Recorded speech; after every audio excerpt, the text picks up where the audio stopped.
utang na loob ng mga manggagawa sa LGU at iba't ibang sangay ng ating pamahalaan, doon sa mga politiko, yung trabaho. And it is a very harsh reality that we must admit and we must face. Kaya hindi nagiging regular na mga manggagawa, mga job order at COS. Ang usapin na po ito ay pumapaloob sa usapin ng pagbibigay ng hustisya sa ating mga manggagawa. Mr. Speaker, I now move to consider the proposed budget of the Civil Service Commission, including Career Service Executive Board.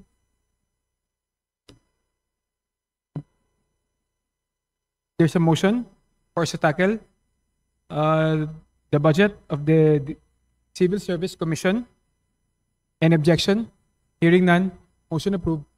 Majority Leader. Mr. Speaker, may we acknowledge the presence of the heads and officials from the Civil Service Commission headed by Chairperson Marilyn Yap, Commissioner Ryan Alvin Acosta, and Commissioner Luis Maynardo Pangulayan. We'd like to acknowledge our guest from the Civil Service Commission, Chairperson Marilyn B. Yap, Commissioner Ryan Alvin Acosta, Commissioner Pangulayan. Welcome to the House of Representatives. Majority Leader. Mr. Speaker, I move to recognize Representative, the Vice Chair of Appropriations, Charis Ann Hernandez of the Lone District of Calamba City, for her sponsorship speech and to answer questions on the proposed budget of the Civil Service Commission, including the Career Service Executive Board. Like the representative, the Honorable Cha Hernandez, now recognized. Thank you, Mr. Speaker. Good afternoon. I have the honor of standing here today as the sponsor of the proposed budget of the Civil Service Commission for the fiscal year 2026, and we extend gratitude to the CSC family, ably led by the Chairperson Marilyn Barua Yap, together with the distinguished commissioners, dedicated directors, and their hardworking staff for joining us here this afternoon. Now, we look forward to the questions from my honorable colleagues. Thank you, Mr. Speaker.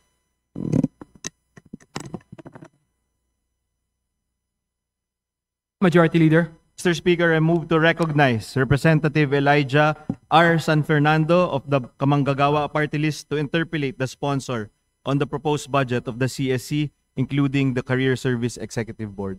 The representative from the party list, Kamanggagawa, is now recognized. Thank you, Ginoong Speaker, Madam Sponsor. Gandang hapon po. Batid kong alam nyo na siguro magiging linya ho ng katanungan ng kinatawang ito patungkol ho sa walang kamatayang usapin ng job order at contract of service personnel natin. At batid din naman ho ng kinatawang ito na ang isa sa mga pangunahin na nakatutok na ahensya upang tugunan ang problemang ito ay ang DBM. Gayunpaman, bilang HR ng Philippine bureaucracy, dapat po nating itanong ang mga usapin na ito. Alam niyo po, sa napakatagal na panahon ay lumalala ang sitwasyon ng kontraktualisasyon sa pampublikong sektor, partikular sa ating pamahalaan. Yung mga dapat na temporary na mga trabaho ay inaabot ng dekada-dekada. Parang naging permanente na ang mga JO at COS sa ating pamahalaan. At ayon po sa datos ng Inventory of Government Human Resources o IGHR, lumaki ang JO and COS personnel natin mula 595,000 noong 2016 to 939,000 ngayong 2025. At kinocomprise nito ang halos 1/3 ng government workforce, even as more than 200,000 plantilla positions remain vacant.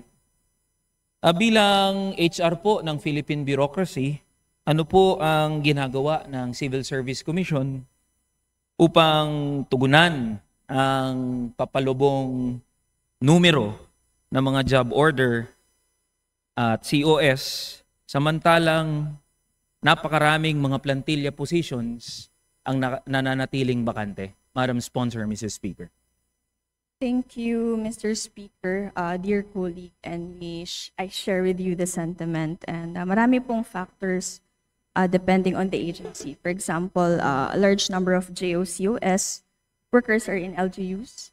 And relative to this, LGUs are bound to observe personal services cap in creating and filling up these plantilla positions. And with this limitation, they can help the LGUs resort to engaging the services of JOCOS workers as allowed under the local government code. And with the agencies naman po natin, they have the CSC naman po. They offer a range of training programs, and it's open to all learners, so that they can have a better opportunity. So they may select courses or training programs that would align to their position that they aspire to, para pwede din po sila maging regular at some point. Thank you, Sir, Madam dear colleague. Sponsor, Mr. Speaker. Tama po yun, no? Kalakhan ng mga JO at COS ay nandoon sa LGU. At alam naman po natin, ang isa sa mga underlying na rason kung bakit nananatili na kontraktual ang mga manggagawa sa LGU, nakatali kasi doon sa tinatawag na patronage. Kumbaga, utang na loob ng mga manggagawa sa LGU at iba't ibang sangay ng ating pamahalaan doon sa mga politiko, yung trabaho. So they are beholden to the politicians. And it is a very harsh reality that we must admit and we must face. Kaya hindi nagiging regular na mga manggagawa, mga job order at COS. We cannot divorce the issue of patronage doon sa usapin ng paglobo, paglaki ng bilang ng mga job order at COS workers natin. Pero we will ask this question again sa DBM later on pag sila'y bumalik at sumalang na uli sa ating deliberation. Ngayon ho, the CSC allocates 1.8 billion for personnel services, yet 241 positions remain unfilled in 2024, projected at 227 by 2026. Bakit hindi po pinaprioritize ng CSC ang pagpuno sa mga vacancies na ito upang mapalakas ang kanyang workforce instead of leaving the posts vacant? Madam Sponsor, Mrs. Speaker. Thank you, Mr. Speaker, dear colleague. There is a total of 127, excuse me. Sorry, Mr. Speaker, dear colleague. May I repeat that again? There's a total of 127 JOCOS on the agency, and majority of which is the legal consultants who handle the backlog of cases dockets, and also there are IT consultants that handle special projects within the CSC. They are not performing regular functions of plantilla items, but we thank you for raising that point, and I believe that the department, rest assured, the commissioner will take this matter seriously, and they are continually taking this matter seriously. Thank you for that assurance, Madam Sponsor, Mr. Speaker. The Career Service Eligibility Preference Rating Policy, Resolution Number 2301123, dated December 7, 2023, targets JOCOS workers who have rendered at least 10 years of aggregate government service and have received very satisfactory performance ratings, allowing them to apply for career service examination eligibility. The question is, does the agency have the data on the number of JOCOS personnel who have been serving for more than 10 years? And of these, gaano po karami yung merong civil service eligibility, and have any of them been absorbed into plantilla positions? Madam Sponsor, Mrs. Speaker. Thank you, Mr. Speaker, dear colleague. Again, maybe you repeat the question. First, the 10 years, kung ilan po ang 10 years na po? Yes po. Ilan po sa, meron po bang datos ang ahensya dito sa mga JOCOS personnel na nagtatrabaho ng 10 taon at higit pa. At ilan po mula dito ang merong civil service eligibility sang-ayon po dito sa resolution number 2301123 o yung civil service eligibility preference rating. At ilan po yung mga na-absorb na sa plantilla positions. Kung meron po tayong datos lang at hand. Yes, Mr. Speaker, dear colleague, we have a data here. We can furnish you a copy, pero mabanggit ko lang din po. From 10 year, meron pong datos kung saan ang mga may lengths of service from 6 to 10 years or 9%. Sorry, we'll give you the summarized data in a bit. 11 to 15 years, they are 2%. 16 to 20 years ay 1% lamang po. Pero mayroong 24% para sa 21 years na and up. With regards kung ilan dito, ilan po dito ang eligibles. I apologize na as of now wala pa pong data ang komisyon at kung sino na doon ang na-absorb. I'm sorry about that, Mr. Speaker. So wala pa hong datos. Kakalungkot naman po na balita iyon, Madam Sponsor, Mr. Speaker. Pagkat alam niyo po kung susundan natin itong resolution na ito, tinatarget kasi nito yung mga at least 10 years na nagtatrabaho. Those with at least 10 years of aggregate government service and have received very satisfactory performance ratings. And it is quite sad to hear that update. Alam niyo ho kasi napakaraming, Mr. Speaker, napakaraming mga job order and contract of service personnel in different levels of our bureaucracy who have been serving for 10, 20, 30 years. And they've been performing yung mga responsibilities like that of a regular employee. And in fact po, mas kaawa-awa ang sitwasyon ng ating mga JOCOS. They are doing the same responsibilities like that of a regular employee, but they are not receiving the same benefits like that of a regular employee. They are not entitled to basic benefits. Sa katunayan, sa karanasan ho at sa experience ng marami sa ating mga JOCOS workers, kadalasan ho ay mas mabigat pa ang trabahong ginagampanan ng mga job order at contract of service personnel natin. And it is only just, especially those who have been working for decades, for them to be considered as regular workers. So, kung meron lang pong datos, makakahingi na lang po ang kinatawang ito. Madam Sponsor, Mrs. Speaker. Thank you, Mr. Speaker, distinguished colleague. And again, we will provide a detailed report to your office. And to answer this sentiment, of course, iba po. First, I was told by the Commission that they are planning to reduce the requirement from 10 years to 5 years. So, para po mas maging madali sa kanila. Pangalawa, of course, may iba pong klase ng employment po talaga. But the Commission is assuring na meron naman po silang 20% premium sa sweldo po nila. And then, I believe that the CSC are with you na para po supportan sila. It doesn't mean naman po na casual sila or JOCOS ay hindi minsan po pinili po nila ito dahil po ito po ang kailangan na technical na klase ng trabaho. Pero at the end of the day, isa po kami sa inyong sentimiento. Makaasa po kayo na bilang HR ng gobyerno, sila po ay may matinding pagtingin para po sa mga JO and COS workers po natin.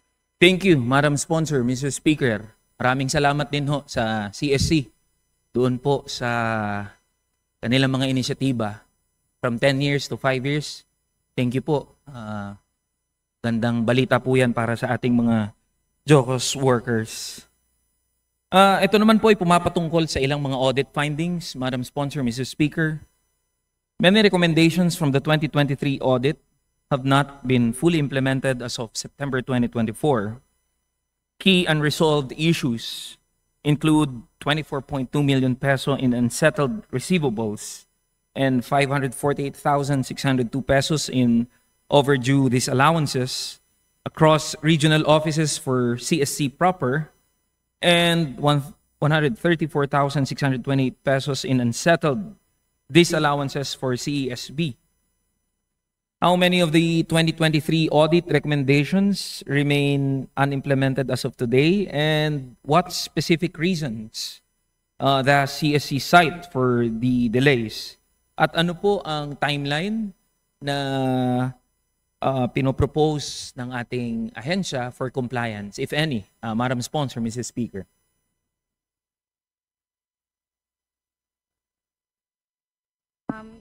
Thank you, Mr. Speaker, dear colleague. First, I would just to mention that as of June this year, the half of the data was already addressed, and they're planning to fill the gap within the year. So within the year po. Before November, as per our chairperson. Before the end of November. Thank you, Chair. Thank you, Madam Sponsor. Mr. Speaker. Ano naman po ang mga reforma sa internal controls and financial management ang in-institute ng CSC para hindi na po maulit itong mga disallowances and audit deficiencies? Madam Sponsor, Mrs. Speaker. Thank you, Mr. Speaker, dear colleague. Right now, I was told that the Commission is currently conducting quarterly internal audits. They are conducting that, and they're doing final reconciliation of regional and central office. Thank you, Madam Sponsor, Mrs. Speaker. Patungkol naman po sa budget ng Civil Service Commission, ang proposed budget po para sa fiscal year 2026 ay 4.29 billion pesos. Nearly a 49% increase from the 2025 appropriation, with 4.15 billion in new appropriations. Ano po ang justification ng pagtaas na ito? Madam Sponsor, Mrs. Speaker. Thank you, Mr. Speaker, dear colleague. The budget increase has been the reason for the budget increase is mostly based on the modernization program efforts of the Commission, Mr. Speaker, and it would really entail quite an increase. Yes. Para po ma-digitalize din po. At kasama na po dito hindi lang ang komisyon, ngunit ang kabuuan ng mga empleyado, ng mga ahensya at empleyado. That we fully understand, Madam Sponsor, Mrs. Speaker. Of the proposed 2026 allocation, 42.8% is allocated to personnel services with yung capital outlay, banggit nyo na po. So, why is the share for capital outlay increasing so steeply, and how will those investments enhance CSC's mandate? Siguro mas pagpapalawig lang po ng binanggit nyo kanina. Maging po dun sa capital outlay, kasama pa rin po yun sa modernization program. At bulk of it po are allocated especially for the digitalization program of the Commission. Thank you, Madam Sponsor, Mrs. Speaker. Dito naman po tayo sa performance metrics. Sa performance metrics po ng komisyon, nakalagay po dito yung percentage of appointments acted upon, number of eligibles, and training outputs. But how do these outputs translate into improved quality of civil servants and long-term impact in government service? Madam Sponsor, Mrs. Speaker. Thank you, Mr. Speaker, dear colleague. The Commission determines the outcome. The Commission have consistent quality management review, performance reviews, and while the CSC may have, Mr. Speaker, dear colleague, make a little bit lang po. Wait lang po.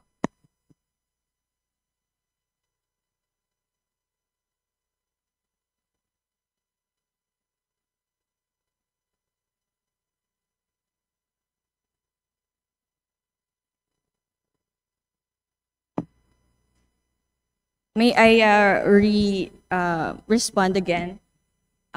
We are the appointment processing assures the qualification of this appointed, and they are looking to enhance the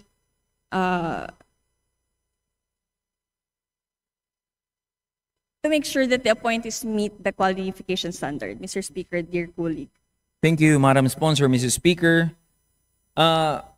Karamihan po ng CSC programs ay nagpapakita ng overachievement of targets. For example, the pool of eligibles far exceeds target numbers. Ini-indicate po ba ng targets na to? Does this indicate targets were too low or data inflation or ineffective downstream absorption? And that is many eligibles not being engaged in government? Madam Sponsor, Mr. Speaker. Speaker, my apologies, may you repeat the concern? Marami po sa mga CSC programs ay nagpapakita ng overachievement of targets. Isa po sa mga halimbawa nito, yung pool of eligibles far exceeds target numbers. Does this indicate targets were too low? Or meron po bang data inflation? Ineffective po bang downstream absorption? Just clarification, Madam Sponsor, Mrs. Speaker.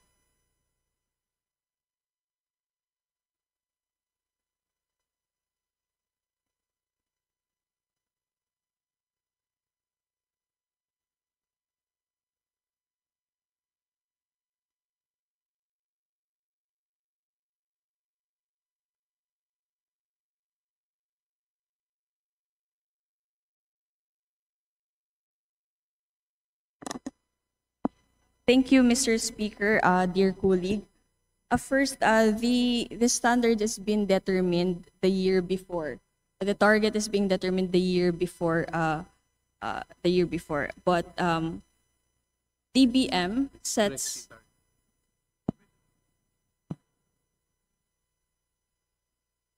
DBM Prexy targets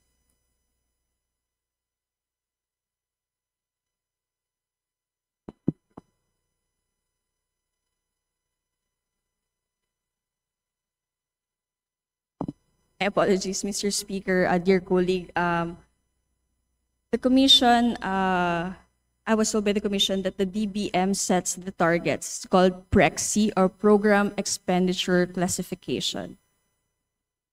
And with that, but the Commission has also have their own internal target. Most of the times, or sometimes it can set deficiency, and then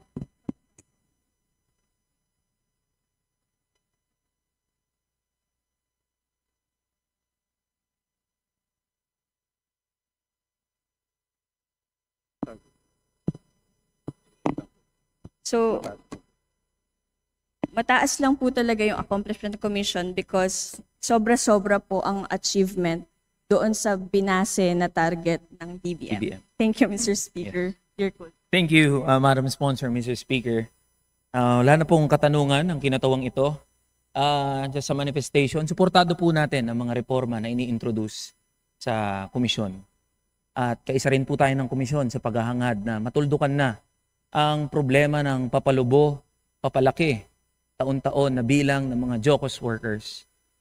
Ang usapin na po ito ay pumapaloob sa usapin ng pagbibigay ng hustisya sa ating mga manggagawa sa gobyerno. At alam ko naman po na ginagawa ng komisyon ang lahat ng maaring pwedeng gawin upang matugunan ang problemang ito. And with that, we support the commission, all the reforms that is needed to address all these problems. And you have the support of this representation para sa pagpapasa at kung maaari ay taasan pa ang budget ng Civil Service Commission. And with that, maraming salamat po, Madam Sponsor, Mrs. Speaker. Thank you, Mr. Speaker, dear colleague, for your constructive engagement, and we will take this into points and integrate them. Thank you very much.